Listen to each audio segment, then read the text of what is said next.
lại cái bảo mình là nó cũng mong boy độ nó cho chăm chim xe lên hết mùa đi lâu hi lên này xin mà rằng cái bảo mình lại dừng hết chân cái hết na hay là hết chân cái thì sẽ thế này ba hi phát hiện ta lên là pi hiện cho lệ năm pi đi ngờ rằng sana ta bằng hi na hin la atam rồi hin cho hi hết chim thì gì lâu hi ba hi phụ mình cũng gì hi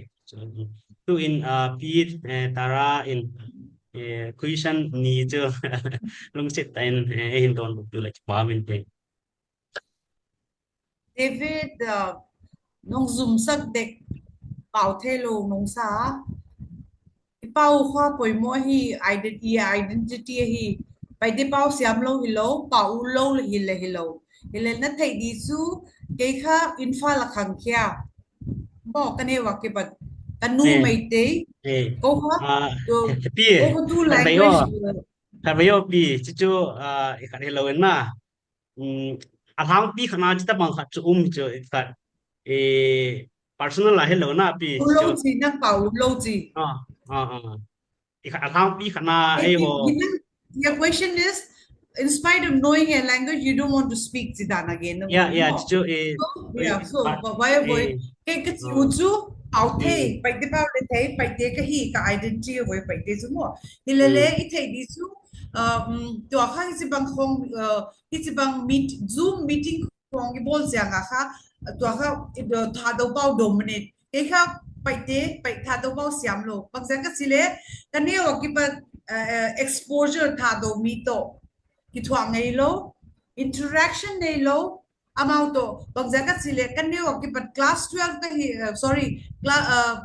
from class 6 akipat class bahatil 12 then BA was MA PhD ka outside at sa ommo ka outside ka kom ka mi ka ki thwa pi te kha atam zo kha vai te mo vai te vai sa phaya ka om te kha mei ti tu ki thwa kanu mei te ke kha và khắc cú khắc cái nga cái bao và khắc mấy tỷ tốt bảy tỷ bao bao cái lấy cái bảy tỷ về nga khắc bảy tỷ bao của rằng mua và khắc lele cái giờ meeting không cái đấy rằng khắc cái confident này lo expression bằng gì đàn cái game udan khắc bằng gì đàn game đi khắc cái khắc confident om lo mà bao lo tel cái bao cái bao của bồi mua sao tel cái thu pizza lele cái express được rằng khắc break ngom zel cha kha ka gen uda na kha gen thei chi alo wai ze ga kha a meaning kha atwam khani se kha ken khalau sakinga kha sapa wa kha nuam sa zo sapsa wa comfortable zo hilele of course ke kha pai te pau siam di ka cousin te lam ka om born and brought up in lam ka pau thei ve ku especially ka cousin don ngai ching who is one of the martyr ama khana te Mar bao thế, sim te bao thế, gang te bao thế, vai pe bao thế, mo huja mar bao thế, lu se bao thế. Avec ka siam, ken kha ma kha admire zel, doni bang chi nang kha bao ting ting na thei siam na chia chia cha man kha. No zu phai om ni bile phai khang kya ne bile wai se outside cho om ni bile mang na thei dia se. Bao na thei dia na bao thei dia si. Dika voi they're fortunate among Hampalotel, staying in Lamka. Lamka teju ki understand that why is a Paul ki thei teku. Ken tuna hada gang te pau because ilekha vai pegong swag di mar pau because ilekha bahat mizo pa hong swag. Husi dana ka confusion ka ke kya nga om kamai na mo. Why is akin kasi pa ulo milo kel le kana de kya de outside om to Delhi om tele ta teu ka bakat paite te de ka mau ka vai pa ki ho no among themselves now kom te ka vai pa ki ho because they interacted with the school children vai te to interaction nahi hu mo exposure nahi hu why is ka exposure ka tuam ke ya why is ka ke ka pau ngai sang lo hilo Thà đầu bao lệ I'm exposed only since I joined Cooking P in 2016. Và cái bát khác Cooking P cái tên là cái executive member ở thông tin sa kumo. Và cái tên là cái bát khác cái khác thà đầu bao exposure muta và khác tòa khác understand ta. What ta cái bao hilale what ta cái bao thế này lo. Cái hết chứ là hilale cái bao thế sao lo. What ta cái hết express chim thế lo chứ. Mo, what's that? So I struggle with that, and I'm very ashamed that tribal numikhatia a pau thelo, because I want to be very fluent in all the languages. I cookies or me mar share whatever pau teka. Kile thai would vek. Blue say le pau thelo di to akha pau there. So A to M. That's all I know. Because no exposure with the mizo. What's that? No exposure in Nalo. The interaction like in Nalo. Waka inewa ki patka outside the boarding school akyom, Delhi akyom, Jaipur akyom. After 20 or more than 30 years, in la ki kawa cookie in pig is join na ki patado pau ki theipan. Mo. So why is the kaka paulo hello? Pau siam lo. Express siam lo. Mo. Baka I'm proud. Kay so proud pagka paite kay is proud. Thado ko hi kisi thado pau le zilta proud. Thay dek dek ta pau thay dek dek ta. I'm proud mo pau. So maybe by next interview, baka thado pau and kung pau zia zia tadi. And Yeah. secondly, then let's see why we don't want to pinpoint the mole. It's a film. Is society ke a danina? Is society ka? We are very close knit society. We love one another.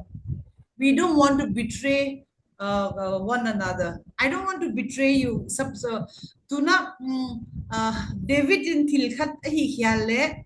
ken kha nangkha hong gen se ulo di nangkha hong pan pi would hong protect would ken khana ya, because we are one blood. Ai kha mi khat hi wa ki eat. So ki ngai na le he ja ki eat na kha ki how voi ấy thế cái ngày na cái ít cái bakat cái lại na husi dan ka hay relationship in Asia ko ka bakat Juda is sacred kwa makihi udlo kithe voi mo kwa huwa da tu le azang le gen MLA te le resign ulo MLA te le bang mahilo cha kha en le gen amao kha asi da ki pale resign because they cling to the seat mo chi bang even brain amale bakat chief minister but ki resign ulo cha ki criticize or mouth public figure le to kha what will be the consequence if we expose the ball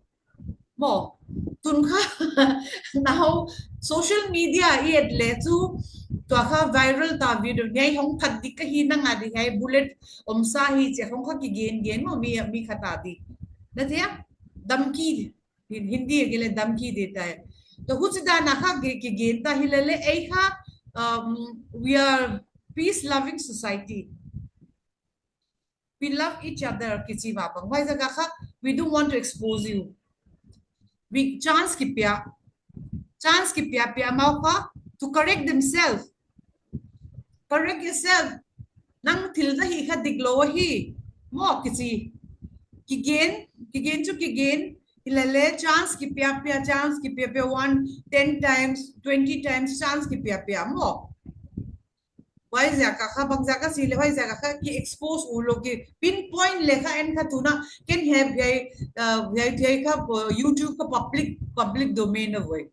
can hemi pa sin kha kok leng kha ke ya de kha I'm doing myself wrong also because amao kha ka thei le ken le thei nang le thei mangboy le thei hezang le thei kwa ya wai te kha ilele en kha again khyang ngai lo voi inung sima ki ko idi mo wai kha chance piak du mau kha aki correct sakna di aki ball hoi thei na dia ho cha kha ki pya hoi jaga kha ki pinpoint would low because in society ha we are very good society very good people sile mo wai jaga kha pau the ya pau lo hello expression jang thei lo express lo ka gen udan dana kha gen thei lo wai jaga kha ke kha sapa pa u zo sapa ka siam lo ja ki lo mo Sapau is not my mother tongue kilo, ka mother tongue kilo. Zoom hoài zu zen because mang boy hezang amau ting ting ha hoi taka no pao hong pao mo. You can express yourself very well. Kila ken ka expresses lo. But I explain my circumstances outside the coming back to Manipur after 30 years, 31 years, exposure nelo mito. ka long circle ka to ma tom only within small circle vai te to vai hi jaga kha mostly English khong vai pao khong vai kha mai te pao khong kizang mo. I'm ashamed to say, but I'm also using a lot of Meitei language in my home. Na te ko ka automatically in fa le yom le chu in neighbors they Meitei ilom te Meitei inu Meitei i relative inu relative te Meitei so cha ki pau kha zel mo to chu galo ma ki pat Meitei pau pa u no lo ke Meitei pau pa u no lo bang jaga sile cái bao hi lo chị thì cái mày tì hi lo cái pa pe pe pe te tan tanu ka hi cái cookie tanu ka hi chị thì cái bố cái ngã mày tì bao bao no lo tanu mày tì ya khát về mày tì bao ngầu vì là cái cái phải bao adom chỉ là nãy quay ra cái nó nông thị xem ngay cái khác bao thấy nó pi à bao lâu hi lo bao thấy nó pi à khác cái express ngặt dầu lo cái khác cái weakness hi vậy cái that is my weakness cái weakness hi mo quay ra cái khác mi tên nó không thể xem ngay cái weakness the biggest weakness is bao khác express xem lo cái hi ale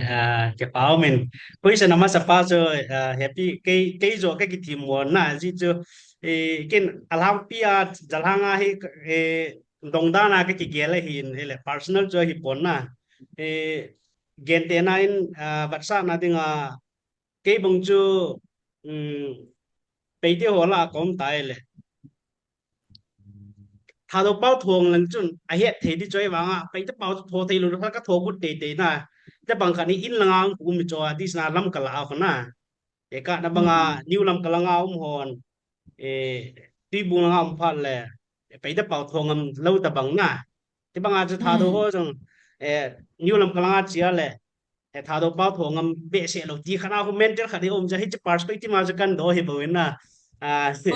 cho Việt à Nam thả đầu bao cái thổ u chủ lẽ lẽ xem ừ lỗ mà cho xem lại lỗ cho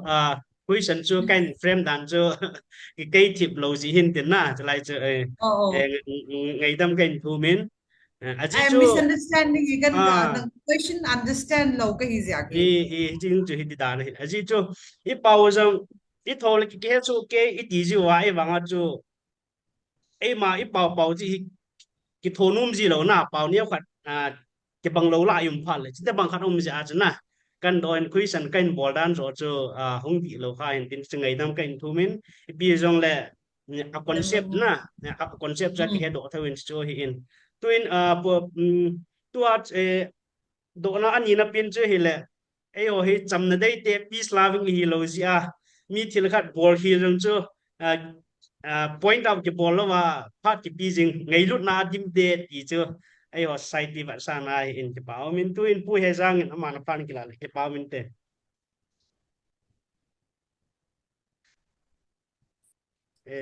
an mun ki bolo he cái này đó chỉ bị tay nên cho mình cái nó ama sa pena cho ilam kai ho hin amu pu na hi azol wo ki he no cho ai wa cho step down bol num lo na moral responsibility ala num lo cho ji epg hi dem na do na wa to dan num te te cho chi pa he khat na hin tin ani na pa cho hele thing nui lam kai hele chun hello le in pi lam kai hele chun ai hello le jalhang ki loi khom na lam kai hele chun hau salanga lam kai lin khai hele chun ai host site ya hi ipi hi kielding a phana sa pin uma na nang ma thani na na power authority na nei na kuna chi ipi hi bor ma sat pin dinga na gelam tu lai ta he host site ya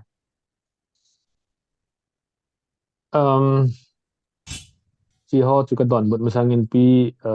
ta ra mình chỉnh in effort a pi dan cái tí chú năng question chú lệ bảo chú là ấy ama bảo thò dòng lấy mình đang hết nên là pi ra chú thò nôm lầm tí lăng pa chú cái cái lạ dan hin phải tất là cái cái mà na phải thì bảo to tay đến cái gut chú I'm trying to be one among them nè lo le to tara man chingin e ho thado speaking tam la thado pau tho te ding good cho she just want try to be part of the other uh, tribes ti dam na chu effort su hoi ka sa in aji chu mi him khat hin i pau an tho ting li ngai lu la chom ja na ti chu ai thei chana wang chu pau hi ha hiện là hiện đỉnhวันใส่บางอาจจะแค่ยองให้กับ weakness กันให้เป่ากับ pick up เราเห็นก็ลอยนูฟูเป่ายกเสียถอดเห็นก็เห็นเป่า pick up เราก็เห็นไปแต่ละอันเราไปเป่ากี่ถอดยิ่งเทหันหลังกลางแต่ละอันละกลางแต่เป่ากี่ถอดยิ่งเทหันหลังจุดสั้นปุ่นหลังห่อคุณระหว่างพาใส่บางอาดังห่อให้กลางปกปีเต็งโนเปิลจานเดลตีหลังห่อเห็นก็ฮะเป่าห้องก่อยเทียมและก่อยเป่าหอมจุกระเฮ็ดเราเรียงเห็นไอ้วางตัวหลังเห็นไปแต่เป่าลงกับมันไทยตันนะ ตัวอุตารามันเสียเงินไปแต่เป่าอันสีจังจะให้ตันแก่เห็นที่องค์ I think I mean I am closer than before ขัดนอนก็กะกี่เกลเลยตัวโดดชู it's very challenging ขัดเห็น number one ลำไก่กิติขัดเห็น I intention เฮอกิจิตีไงเลยเห็นดังเฮหะเราเห็น intention เฮอดีเราตีงเลย English proverb means justifies the ends. Means su adi al ends ang hoy. Means adi lo ends ang hoy ko ti. Tu ahi intention ka ti pa hi. Ken leadership la ka mile pin hi number one. Mahatma Gandhi. Ani na in Nelson Mandela. Non-violence sa tila bol han chu chong chu khat hi na hi bangin. Adin Mahatma Gandhi hi ama intention le a dream to a free India, independent India hin. Prime Minister post a weapon, presidency post a weapon. Ahin a dream to India mi him ho chun India te chun chamla na nei ding pa so ama dream che to intention to a leadership na chun. Achia chu independence muni wa kin prime minister ka tu ding hi president ka tu ding te kam sang aging lo cho. Ichi a intention so angai lut na pa ju kichi ka sa hi. Nelson Mandela yung apal type to fight about him. British te mi kang te in piha subdues ta bol pao. No inung ta bol na pao put na na chi apat na jo African ho dia South African ho jo. Deal kum zat lut bang cho na sa do. Tunin intention hi I strongly doubt. Aji chu kukinam mi te hin cham that mu ba itu cha te in dignity nei ta le freedom ta hin ko man diu hi deja lam kai hi ham ai lo le just short term ading a power position mai de ai lam kai ham che pa chu ti chun disable de tu nya thi le hin ki ka a ki ta na lam kai thai lo pup sa na lam kai post na ha thai lo ai le I think intention should clear ka ti cho nation first party second ti chu hi thei ngai to party first and nation second ai koi kap achia chu izat bo yong le power and position chu pi do dom lo cho tunin ka zo chanin nama ding in thil ka bolin khangdong tamta higher studies in akisol do ne le cha tamta ki homin sile chen tamta zo thei chanin keima circles of influence mangsa in nama ding in ki bolin Japang tamta le khasim jo lo le khasim na ding ki ngai to ki bol abanin inam isua pau na thei chana ki pau national media and lang local media na hoi lai man jong les ki pau tu nai chi ka bol hi chi sat na kam ka het hi I must be part of the solution not part of the problem ti ke ki gel nai kanam boy na hi a solution khana ka panding a problem ha ka pon lo ding heti ke ki yen ne achuta ting le ka intention ni tu ni chi ka bol ya khanin ezang pa sa me du da ta e praise diu jong ka dei pon ni abang kha chun abang MLA to insight chap jin ken ka thil bol hi MLA electoral politics ka lung thima ka koya ka bol hi pon ka ngai lu na cheng sa nai nam ni ka ngai lu ka bol ka Asia chu tu nin hi chi ngai lu di ta intention ka intention ja chu leadership position na chu kom ding he ti lung thim bua ken na bang ka to he poi ti ki che sa ka sei do nom he ain ka tu pi pen chu ka nam mi te ho he mi ho gin le za mi hon model a nei te nam hi ding pa chi ka tu pi pen tu nin cái generation hi station om tai a ban generation ho bang he mi ho za the mi ho gin the tam that na nei ta a hin kho man liu hi chi hi ka tu pi pen jun leadership tu hiong lang ka pun na poi na hello MLA chu kalung thiman ko yang ka koi pon hi hi chu ka cái là cái cũng cái pa chat nei pon cái mà real intention kalung thima ka nam ka ngai lut na pa chu ka sei nai ya tu ni intention ni pi ham tu a leadership person na he na intention chu tu lai khangen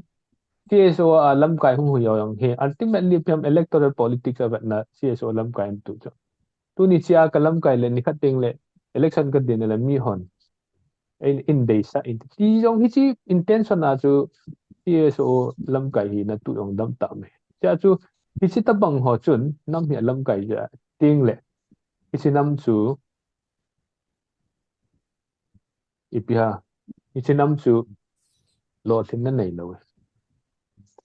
cha chu tu ni in na lam kai hi na a nam kung a ki tol tu thei lo wa he cha yong chu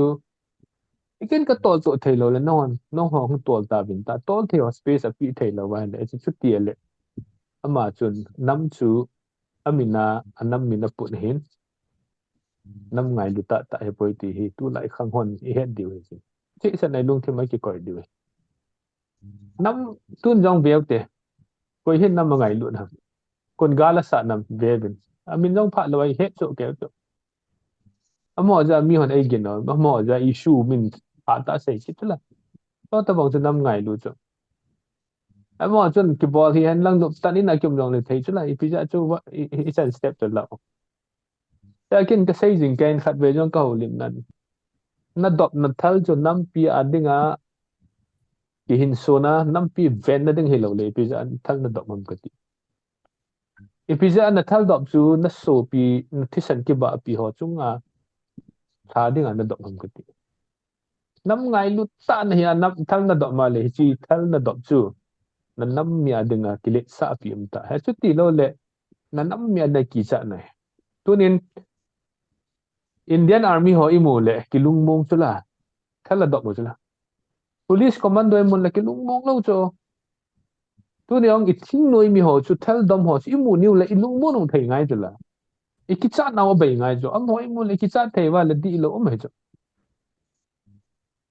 i CSO leader ho chu imu le ta san ngai ki ngai na thei ngai cho am ho imu le som na ding bai mu imu cha thei wa la di lo mai cho cha chu na intention chu I think na intention chu adi masat ngai means justifies the ends ya chu tunin intention a hoi lo ting le ai ma popularity ki holin tin ai opportunist hong kin tin then we become opportunist leaders it's your opportunist leaders i hung tam tiang lu chun nam ma ding a chu wang set na lin pe ji chu nam ki ti hi uh, leader in a pu any society leaders in a pu Alexander in Pisa Vanu in the Conqueror because he was the leader a brave leader if I in some because we have a selfless leaders like Mahatma Gandhi. Ipisa to na South African 10 something more because they have Nelson Mandela. Kita bang ma chu society bin ta bang lam kai chu nhiều ngai. Ama phat som na ding ain chen na ding ama o lam kai chu yum slai se ba nam điều bang se tai. tia chu intention a clear lo ting le chun a position to a power chu pi do nom lo hian ding ai nam ka nam hi when they put the nation ti ting le chun a lin be se kin in nam hi a khat na koi ting le hi chilang chan ge step chan la te ani na question nei do chu leadership position om le chun nei ti hin my intention is never to give efforts to become a leaders na ain pathenin ai tu na lawang chun pathen tun lam kai kia kalung chang nga kapot la no hi namma dinga su bulit na dinga pathen ai mon cha no ma hi lawang chun society sa hi sen phat di su di ding tam tam na ni akhat na in land holding systems to ni pi se jong law han land holding system hi isu di lo ba hi le gam nei lo au son gam nei mi pin gam ke nei pon to nen gam i hu ve in hu do new la hun koi let na dang cho hi su di masat na ngai ni aji chu tu na gam hu ikiti hi mi pi a hu ho chun agam nei hi ngai au sa tam ta kita ta pathen ging ta au sa hi na komi te ngai du ta bol me ain atam zo hi a khodon lo a kwa lo gam cho ma azam la ma sapin hu hu hu cha go tu ta ting le tu chunga hi pija hi national media ho a ki kinil te le ki pau thei lo ham number 1 satellite images chila ti hi hausa kita lo thum le pai du chat na mai ja hausa na bol ho ji cho iti kum chun khu si bo men tu a hin khu hi za no me ti khu satellite image so ke ti chu a hi adi poi ka ti dong national media ki kinil na cho tu koi ho bol dong energy sum du cha ji wa khoi sem be ba ale sum du cha ji wa chu in chu a hi lo be sei la ta kin san de yong lo bin kai hi bol daw to ka ti ki ta mo dan hi do sei hat pin te hi chu e bang ho ni kai kai je na ta sei khu data chu hi ku ki te abnormal growth of the population of ti hi min data sei chu e cha chu kin ho so ko ma kana sei chu even cycle area ang ka sei chu lampi dai chan in Far East Development Program chun na lampi chu black topping ball hi in kalwan hin bridge hin development dai chan na chun in Far East min scheme chun ball hi in aji chu chi ho chu record hong de ni khat ting le min hi chilai jong hi in Far East hi lai yong in Far West hi lai yong thobal hi an ti na di de aji chu record chun na sei he ka ti chu u sa tam ta na head lo chu chom chu khat black topping ma wa na ding mai chu in Far East district noya chu lampi anagi asiam naw tam tam chu in Far East district noya school tam ta ki sim chu tu ni khal lai ne kit na lai du chu tu nai pija chu mi hon illegal immigrant nei tiu ham min proof nei chu yo chu khuna pa na di ta chu ki hung lo pi chu ai banga chu sei naw chu pam ti le ho so hon ho sa ti le NREs sa sumham ai lo la government scheme ham du cha ja chu khoi sim be wa NRG cha chu in som jong thing lo chu in som thum a ki ji la record na chu ki ji le DC office a chu in som thum population hi za ta chu sim le tu na min chi cho man cha cho ta chu ken ka sei jeng hi at least kum nga zo a thil so ding be he mu de ka ti cho tu ni chi mu chi phalo na tu hin na tu na cha ka nga hi aga ki ne di cho tia chu land holding system hi su di ding ani na hi lam kai khat heleng ikiba naw tam ta amen mi ching khan in tin se na go ho ke gom kom thei lo ke gop te de go ai ho hi ki khan thei lo ki khan te ding go ho hi ti chu hoi la ya hu ki khan du ham go ti chu zo a ka sei ta chu la customer chi ting la kom la yong ka so pi dim se chu leiwan ho ku mi sau ho chu telin ho khu lin thang ho chu khong sai la sar to ho khu khong sai la sa hoi kit cho karong ho khu yo langa kilong ti kinu cho lam kang la jong khu lei wan dim set cho anal la hen lang lam kang la hen lang khat la yong le ho tam ta cho hi chi pa hi chi ki khan thei lo na bonding customs cultures pa man cha tia professor gangumen chandela ho khu they are culturally cookies politically naga teacher athau ban jong khat wei impact tv ham istv ham ke ho lim na wa chu kasar ko ma chu asai cho chandela naga poi chandela ku ki ho jeng ati cho ki che sat na hi cho hi ipiti pui khom ding ham achuti ding ale hi cho pui khom ding a chi pija tu nai na go ho ki khom tem jon de save na go ho strong thei nei number 1 they have very strong leaders and very strong armed group in our society as tu te ding achu we need very strong leaders with a strong armed group chu it's a strong armed group chun issue ko mo ngai cha ji san de lang hon sei ko ku ki ka ki het mo na hi sa ham ko hong wa le nei protect yo de ham ti cho it protect yo de ham ti din mo na chom thei ngai na ani na in leaders kat hileng to gel ko ding pen hi our economy he can say it's the linchpin of everything development khan to na zo se a linchpin to economy hi cho tunin korean tian an sei khat hi independence ka mu masang wen kamelo jong hi update du hin ka ta saw jong neu cha cha ka hi independence kan mu ba economy o hung hoya pa chun kamelo jong hi ba sia selin ka ta saw jong lin ta ta ka hi win ati cho because economy cho economy hung ki shooting le number 1 education hung hoi koyong anu la pa income hoi ta na ya cha te government school la kaisa lo pi chula school jong private school jong hoi ta kana sol chula economy hung hoi ti hel jong hoi cho ini le cha hung ki su in tin balance diet hung maintain ta sa hoi in tin dam the nong ke pung cho economy hung hi ti hung hoi ting le ken ka sai jing ta na in chen ni le na zon na gol tam dis na vai chat ni le na su pin dong na jam san dis that's in chen very important in chen means economy is strong sa tiung le we will rule over others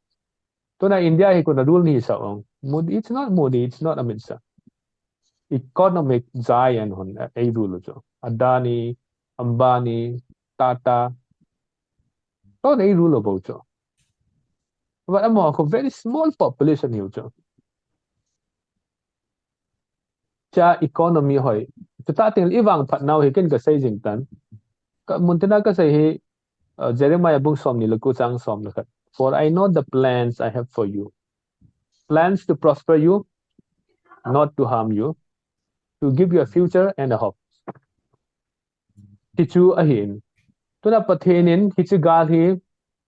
purpose na ya bol hin hichi purpose anaya ana to hi asubui na ki go hi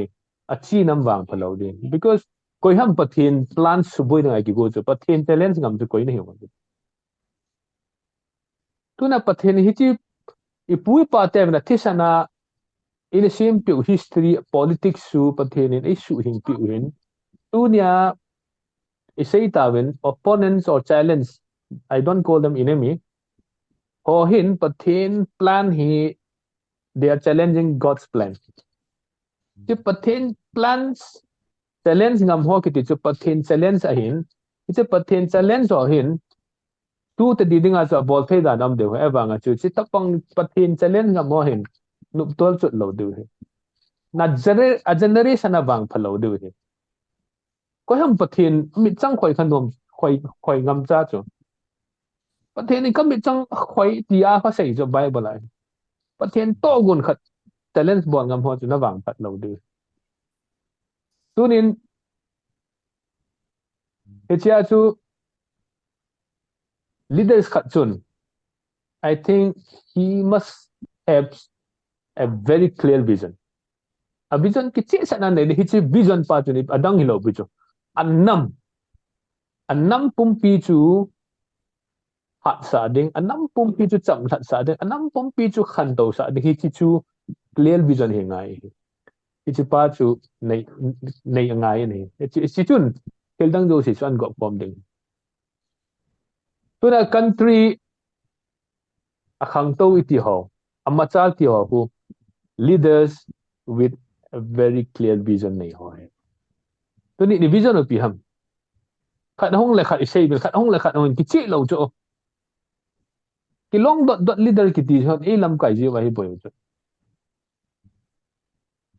ยาจูตัวนี้ society เป็นที่ตะบัง leaders ยังไงจ้า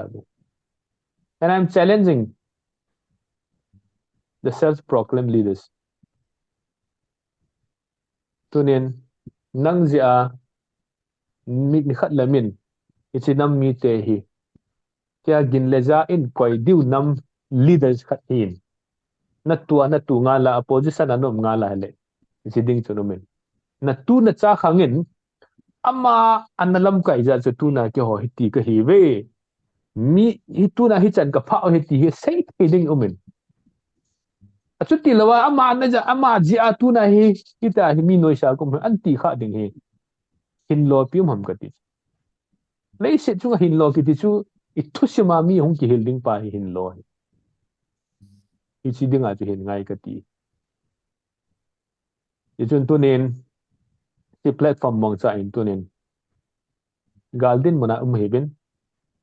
หิชิ situation issue กิจตาประเทศนินไอเสียนปีแล้วเห็น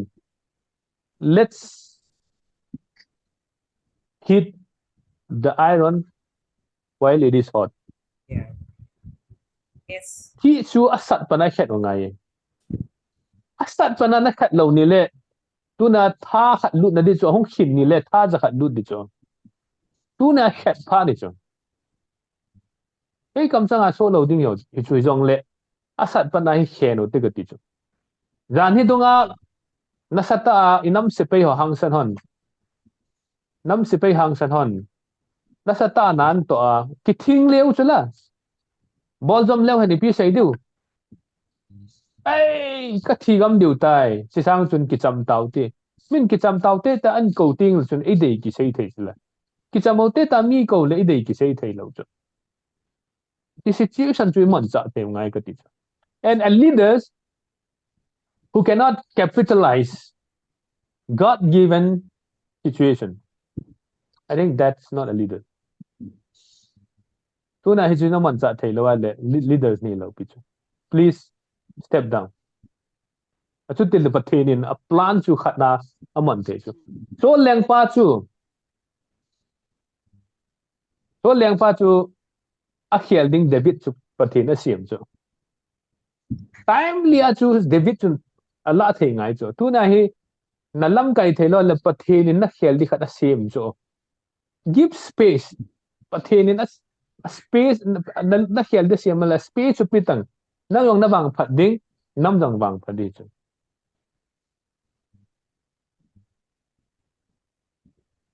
ตัวนี้พวกนัดเอวโมบินไอ้บางไอ้ที่อาศัยในญี่ปุ่น we have still 1,000 miles to go before we sleep at least let's start taking the steps ก็ที่เละ miles อีดุดปันเดียวเลยอาศัยดิ้งจนกี่โก้เตะที่ชูก็อาศัยดอนน้อมเห็นเตะก็เก็บไป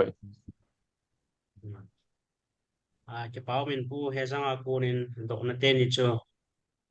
องกิลตาอินดินังกิลฟอมเป็นมันซองเอโอเฮตเทตาดึงเลยจะเขียนนะจง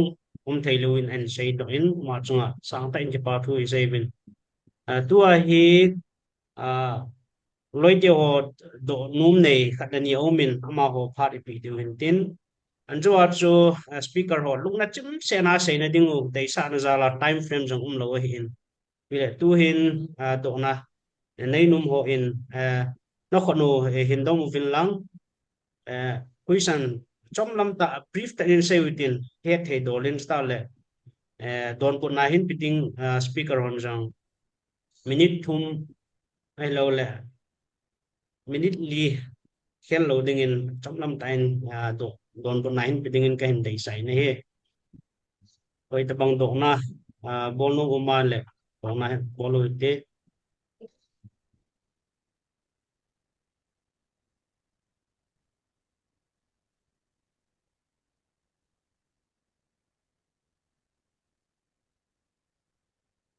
om lo jang hin tin han zo a chu tek so kap ngu hi in do na bol no metia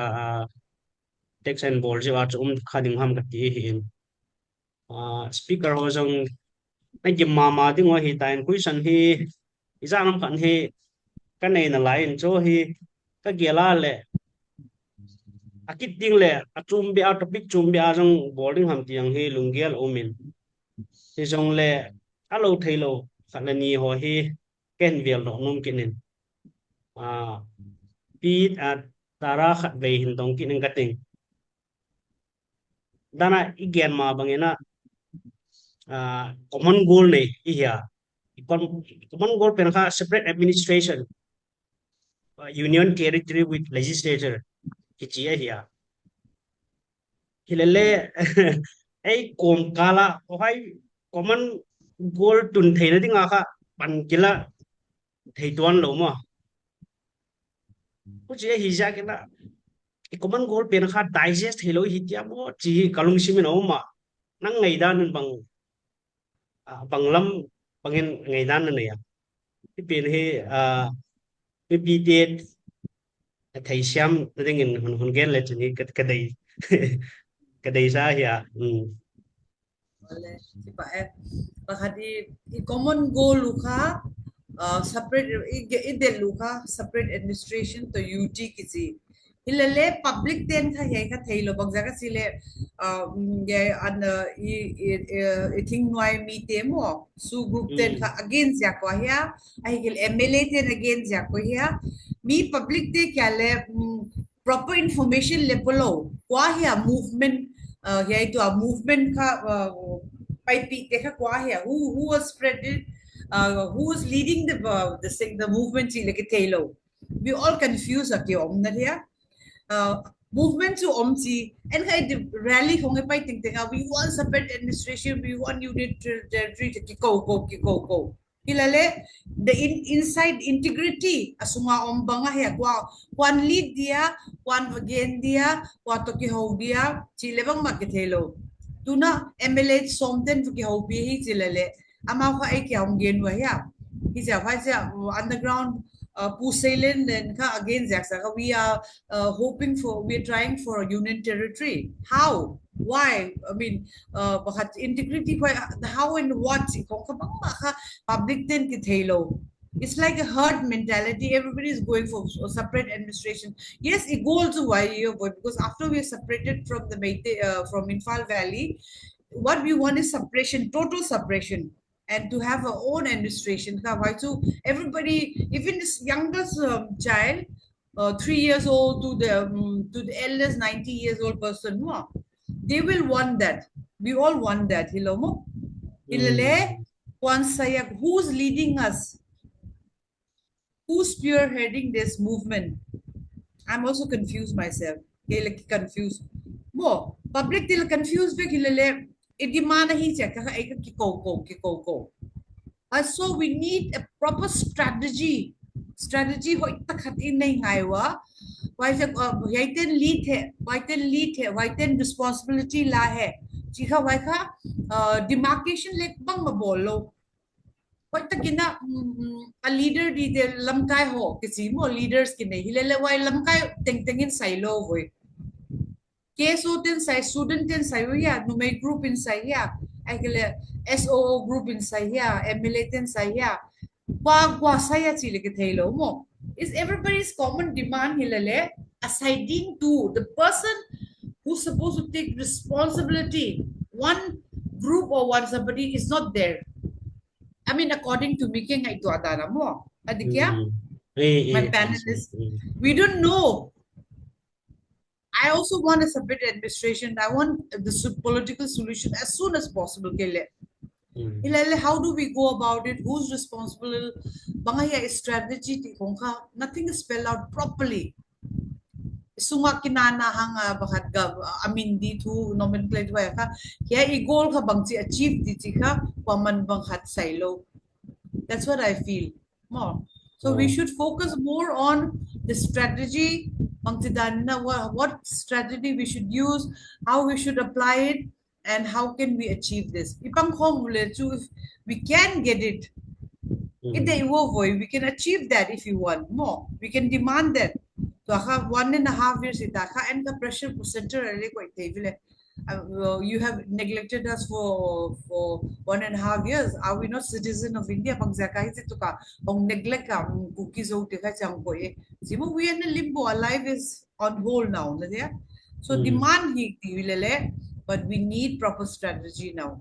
We need proper leaders who's going to lead us. Why he came nga ito adana. Ang damo mama tua pitara and say the gizomin pu hesang ong look take it lang. Tu nai cha lam ka muna kan in rally abor kan in sit in protest abor. Hiji event sa ko na i movement o hi chan ga in ahin tong khadam. A phalo la mena chi khadam ai lo le. A hoi la mena hung chi khad hi dam. Chi ka la he lungel li pina ne amnen sel kai dam.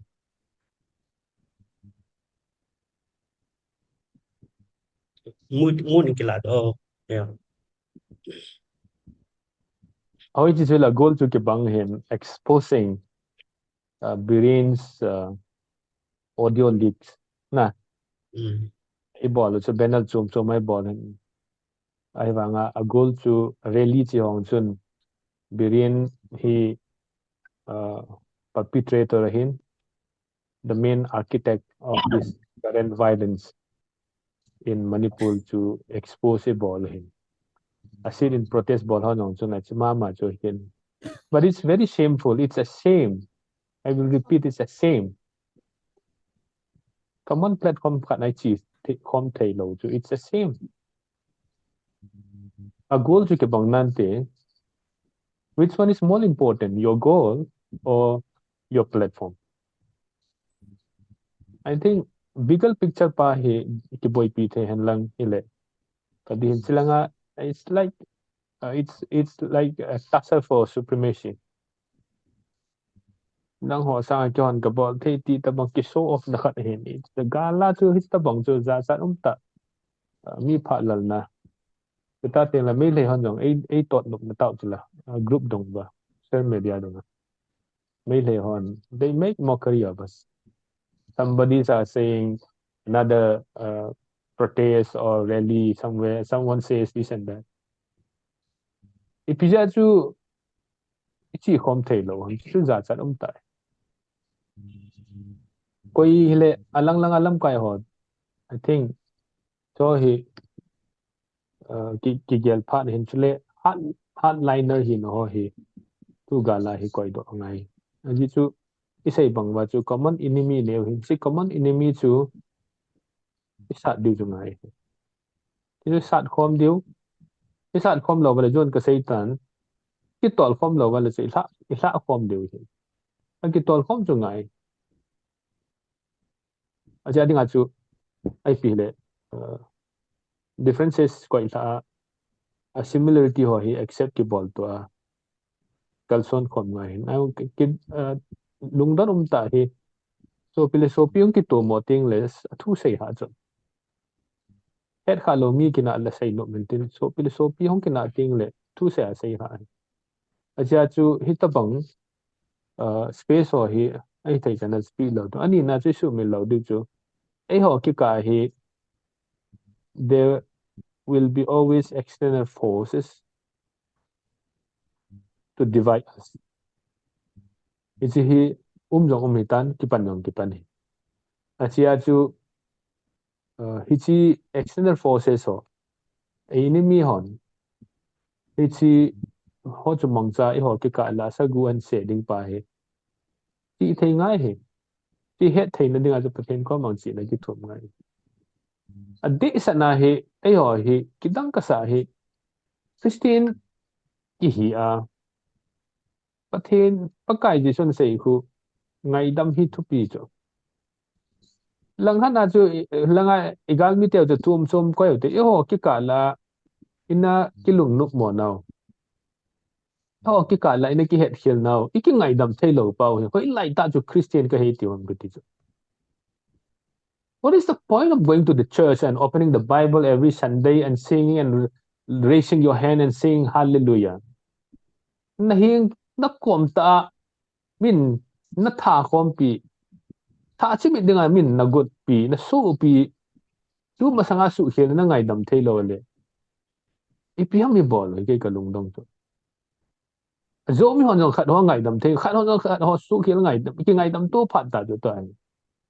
forget about the past tu na past I gel gel jeng wa chu future chu it's very bleak be in the present don't be in the past your past are yung bese ba chia chu ki ngai dam thei lo chu what is that signature will that signature take you to the your desired future iti ta so ini ki kai ti ho po tu ai po do ke na lai chu they don't differentiate us min I differentiate lo lai ho ki differentiate sit yeng chu chu za cham ta chu la tu hi chi chu khan to lo ki tiong le khan to lo ne chu sang pe ni chu ya chu I think don't preach act na so pi na ngai dam thei lo ai le chun pathe ni ti nang na ngai dam them ka ti ichi din muna pathe ne e koi ta wa iki ngai dam to thei lo wa nang ho sang a ke ho ti chu om jing na lai le kam hoi sei bol du ham ti bon cha wa se thi khom du chu better wake up before it is too late I kha niu le khon hung gei be se di chu boi ne se ma sang chun khang u de ka ti na min jong chu ke a to ki khit nai pi mam na phung na chang ke a to ki ba lo na pi mam na pau ke a ko nai chana ki gam sa ham bija si ki ngai dam to thei lo I ba kal son thei lo tu ta ting le society in mi pi ho hi tu a hi alert hi ngai tan mi pi ho hi phana ki pha chu mi pi ho hi ki lung to ding kal son khom de ya lam kai khat la ni je chu society mi pi ho ni si ta bang elements ho hi I think it's high time we must do away all this kind of leaders with vested interest chu ti lo le society wi I ma hi lo di ipum pi wai ma hi lo di tu na state dong ki nei lo wa it's a pang hon I league a pe wa ISL a pe wa tu nai cha ong F4C football for change den Bangalore champion hong la uchla tin khat nei ta tao hen no kon ei noi si du ham gati infrastructure ong ki nei zo lo hi chan it pa uchla tin khat ong ki nei zo lo wa Manipur la office post o se e hon I lo uchla to nin hi chi position chu ga thung phat phat ti hi chi state khat chu nei phat phat te to ta ting le chun adang ho chu sei naw ti chi chu hi chi bigger picture ka ti na chi pa chu thung phat phat te hi chi chu ip sun lo chu kho ai chu ta chu sun na dinga chu hi cha ik su mo khat la ni ho chu ki su boi sa po te po na jen ka sei sei la ka lung hang do ku an che chen chun ngang nge tuan aban pu mamboy ane chi pai ki tin chua ya ulim na chun intellectual ho main min pha in yo society intellectual ho ina asa lo down ho ti an ko asa in nen sai ni chi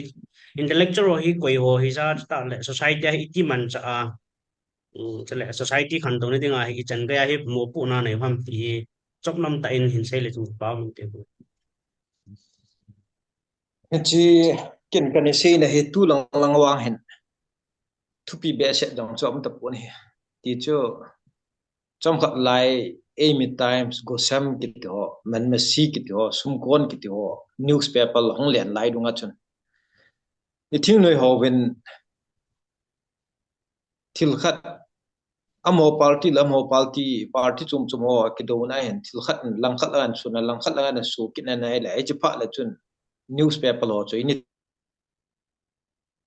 la kan ne pu na pen chu chu chu hi sei ding a yang lam kalanga hui pi mam ti le to manipur express ko e bon wa sim mo cho tha du la ho no sima chong le isu pi pai te ho no sim cho bo la chu ko lin jo ha ai wa nga he chilam kalanga chu news chi cho hai the na ye yong la chun kang pu pilang la ting nu palang pha thi chum do ho hin tha du ku lang ho bol pu han la le e chi chu bo ani bol ji lo he la hi la thil do sha he mi nung pha di mu chong le su pidang ho ke ngai na thi su do he tu a topic lo be khat en hop be kit la e hoi phat mon ho hin se la tun jong si thieng se lai se do lam kalanga chun paite speaking la ho to thadu speaking la ho he kinui si cho ke yen gal ka kap la ya chu jan are te ko ma man cha thum la ding line ka hol cha abana thil long chi be kit pa na hong form tu kit pa ra chi pi ha ma molit amo thil pa bol do si che su ma wa cho le front line a hon mo kin pi chu I pola hi chu ki se yo hi cho tu di lo hi e ho intention ho lo kin thil do si ke ni hi chi to ayang hi si su na piang mo na we ko tu lai tel la phong sei cooking pi chu ken kadem kun sia jang ai ko yang irresponsibility un het lu I wa che su kil na ding point pa kong nai tu intellectual ho ka ti pen cho right ho hi ni pi ho hi kalmak ngin jang Russia gam khel do he e ho newspaper to ai fun hi ja wen to social media za adan thim pu we tv ha sei lo dai bu we amo ja hi alam ppi khum no ai bu ni a platform jang thei lo pen chu ko ham ti le sia su lam kai on a platform mi pia pan sa ai on che he bu social media experience nei lo na thama YouTube channel ho bolwa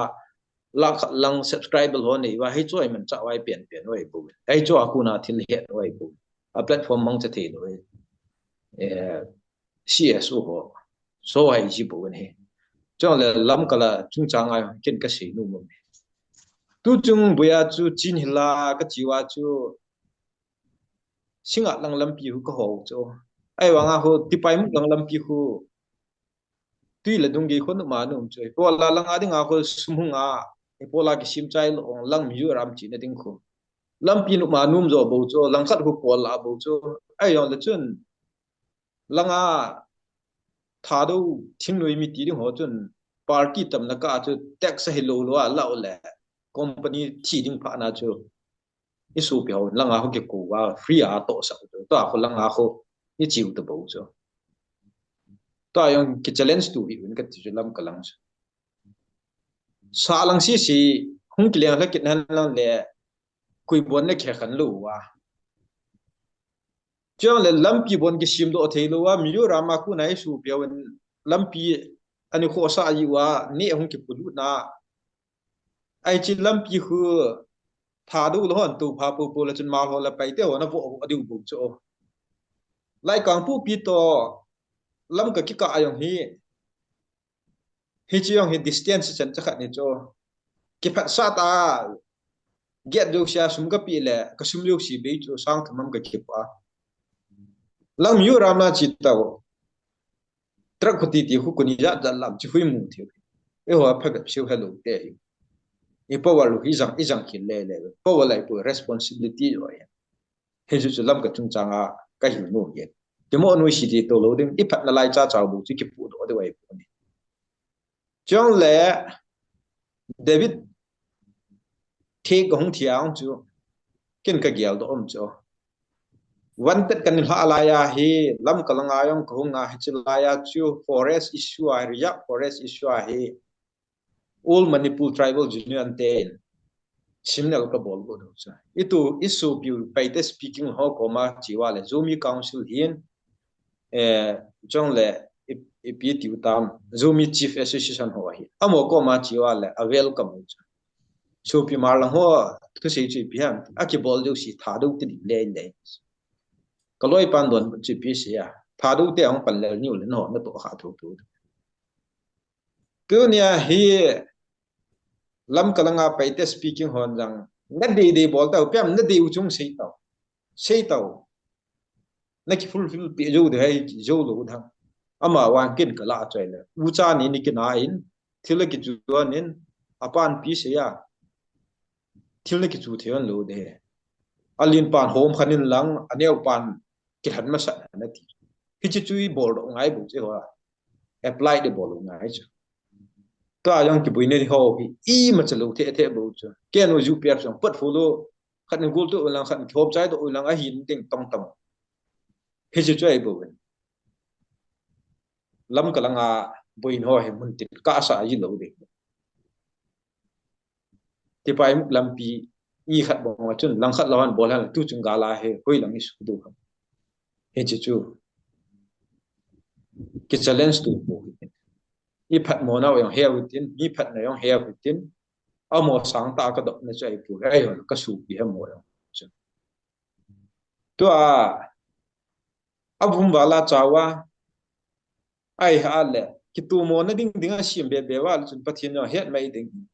chong la mo chan ge bu men an patwai chan ge wil hai wa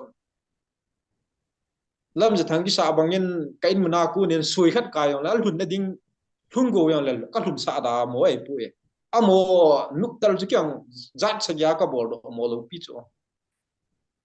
Indian government to kyo han lang pm khat pi diu yong la ku na chu ka bol do mo lo pi chu hi chu chai bu ama wang chi chu ki ngai na pa force a hi ku ki le na ku mang ki pe lu the lo de zo ga mang ku mang ki pe lu the lo de in pe bola zo tia le la ong chun le zo tiu cho e ho hi no hi hal khat ki no ngai cho zeno la pa wa ki ja le je jang tang jalen gam nang zet na ji lo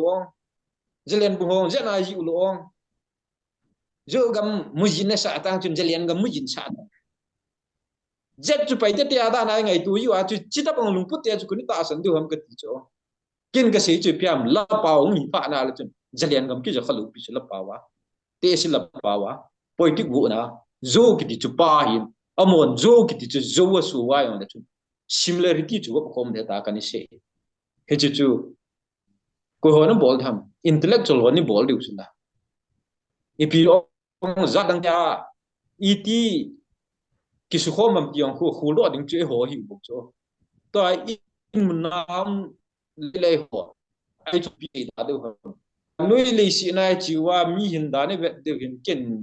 mai su la ka ma chen beng la la ho hong mai su nam ya yang che sai kul he de et tin mo mo sa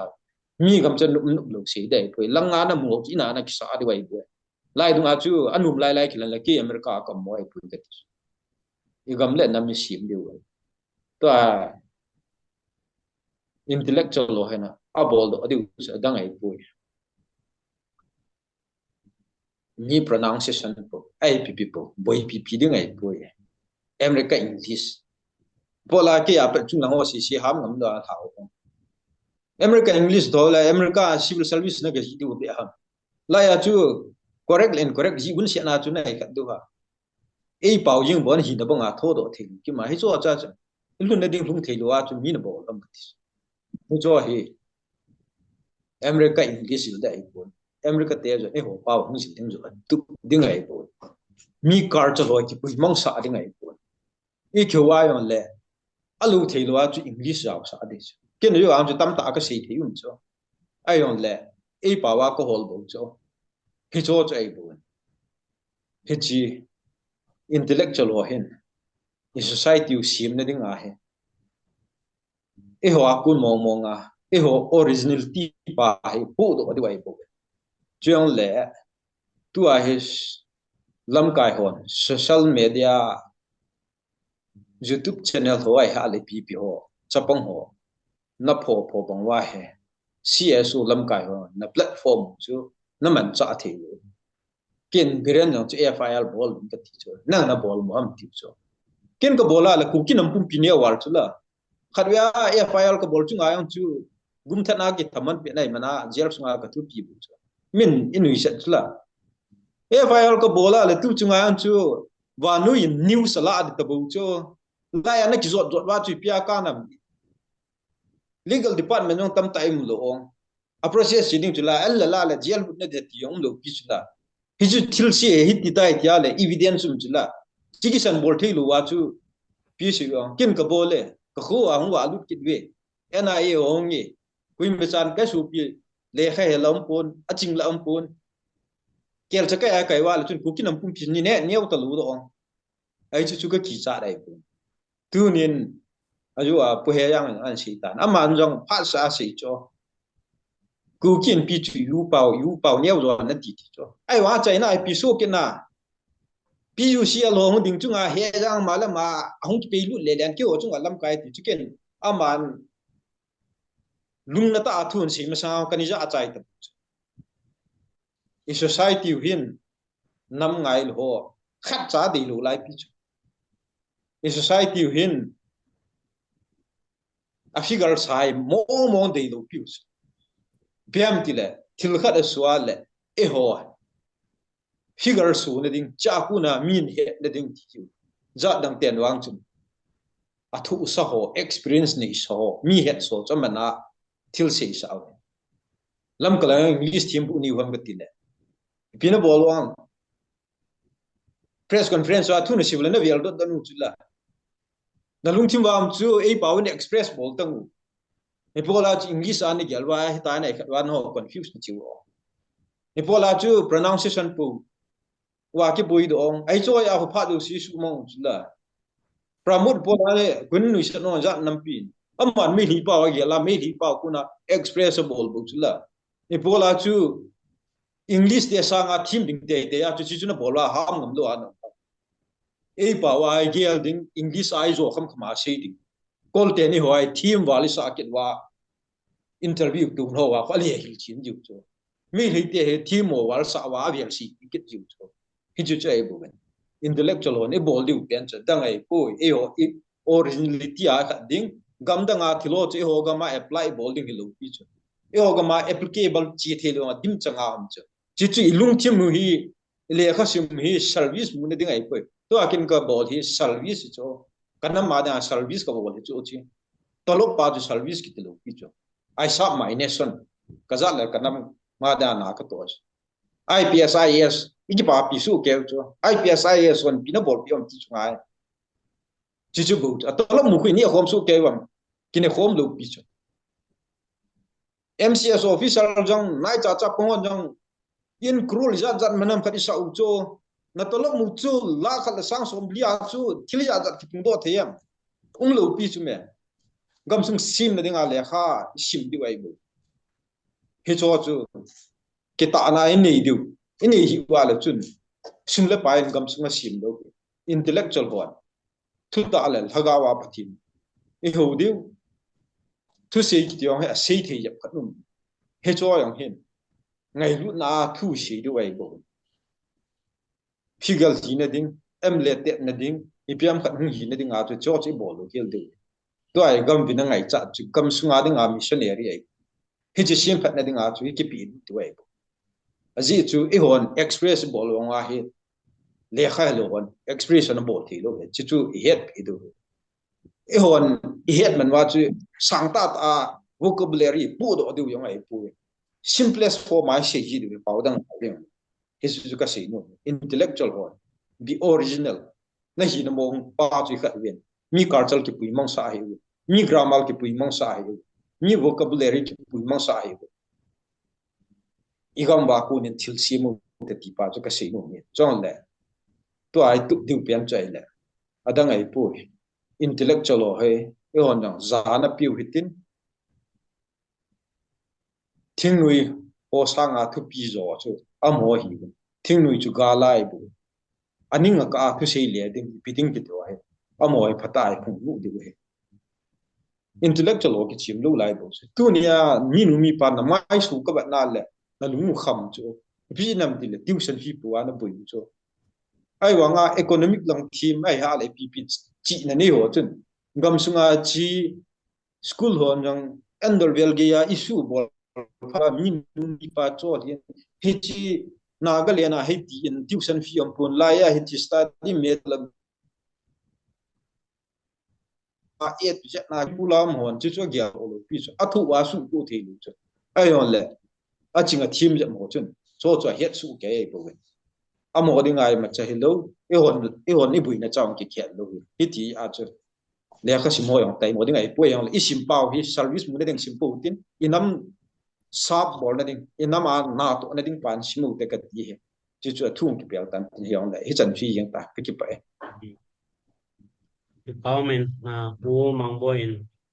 the lecture ho boy mo dan le ho sa du dan chal ama ho pan lawa la sam nu dan ti chung chang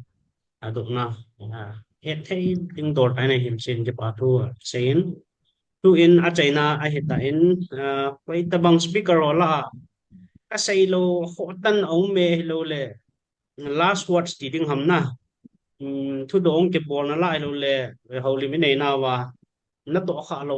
poi mo mi pi tio he tinga ho ten tan o ma hele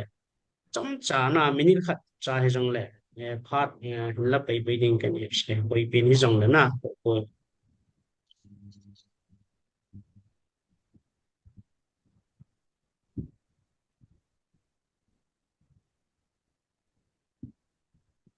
ông lâu dòng hiện tin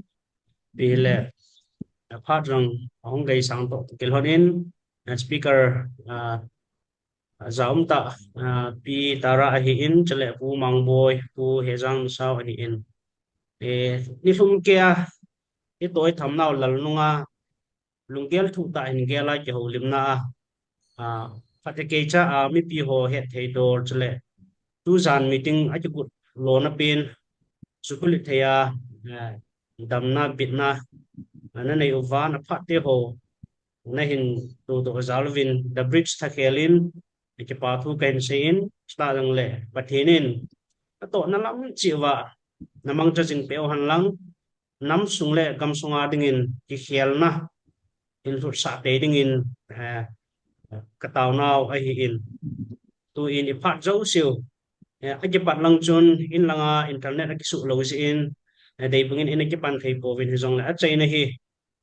the bridge in ana ki chi pi jing a hi to kilana tauna in khum khana nei utin tauna hi pu he zang in lungsit ta in tauna hi na in tin the bridge jong hi chapang ngan chang a ki hi in lunggel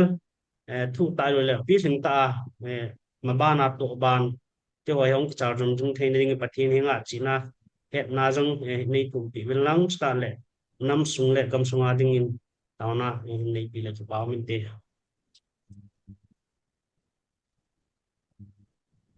Pakai ke kipa ve tunin kanamo ponat le gel ko na zalin ke holim na nung gel ho kasay ko mabin kasay do chang chang hi ke hodinga dam na le maban kalson be na zo hiya kasay do hi ke hodinga pakai na ngin ta thai nei bu naw jo ngin dingin nei man sa pi divin na ko makataw na he changa hoi zo le phajo a maban kalson be jing thi nei pui jing ngin tin Tepat song ni umpi nau di patu sin pakai jesa men kong tao ni. Amen. amen Mang cái phao báo te. mê mong phao tin đâm xe xe đi lên Ada. Hãy subscribe cho kênh Ghiền Mì Gõ để không bỏ lỡ những video